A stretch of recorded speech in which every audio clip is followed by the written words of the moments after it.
izin lingkungan tetap diterbitkannya di kabupaten, di tempat, di wilayah di mana pertambangan, lokasi pertambangan itu berada ya Pak Karis, Pak Sarojat ya. Yaitu pelayanan pencegahan pencemaran air, pelayanan pencegahan pencemaran udara dari sumber tidak bergerak, pelayanan informasi.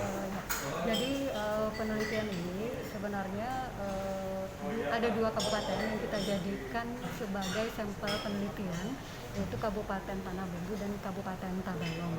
Jadi ini sebenarnya adalah merupakan penelitian tahun kedua, di mana tahun kedua ini luaran yang diwajibkan oleh Kementerian Ristek dan BIN itu adalah berupa kebijakan. Tapi kebijakan yang sudah diuji publikkan.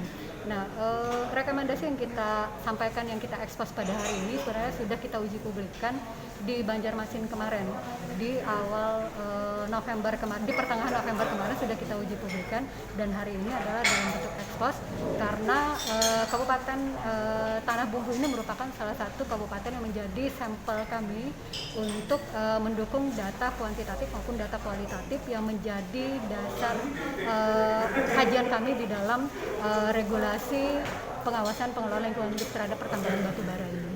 Jadi kalau ditanya tujuan dari penelitian ini adalah tujuan untuk menghasilkan sebuah rekomendasi. Jadi rekomendasi yang berkaitan dengan kebijakan pengawasan pengelolaan lingkungan hidup terhadap pertambangan batu bara. Karena yang kita lihat bahwa pengawasan ini sebenarnya merupakan garda terdepan di dalam upaya untuk mencegah terjadinya pencemaran dan kerusakan lingkungan hidup. Akan tetapi justru pengawasan ini seolah dianggap seperti sesuatu yang memang harusnya penting, tapi itu diabaikan gitu. Kan rekomendasi ini ke kementerian. Karena kita sebenarnya dasar penelitian kita itu adalah kita melihat adanya ketidaksinkronan dan juga adanya tumpang tindih antara Undang-Undang Nomor 32 Tahun 2009 tentang perlindungan dan pengelolaan lingkungan hidup dan Undang-Undang Nomor 4 Tahun 2009. Nah, tujuannya adalah agar kedua undang-undang ini dapat bersinergi. Jadi ada pengaturan yang tadinya tumpang tindih itu dapat disinergikan dengan menarik sebuah aturan pada tingkat daerah gitu.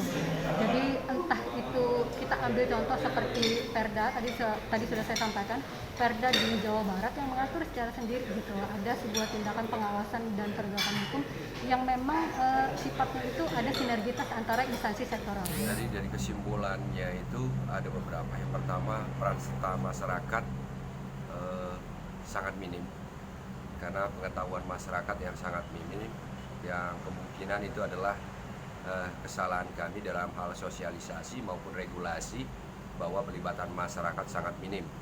Nah ini sehingga ada beberapa pengetahuan masyarakat yang ternyata masyarakat berperan serta dalam pengawasan tidak dilakukan atau partisipasi masyarakat yang minimal karena ketidaktahuan. Dan kemudian tingkat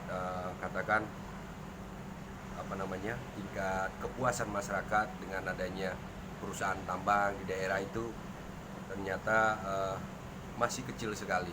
Berarti ada sesuatu yang salah di dalam pengelolaan lingkungan hidup oleh perusahaan-perusahaan tambang, karena kita di sini kan pusat penelitian adalah perusahaan tambang.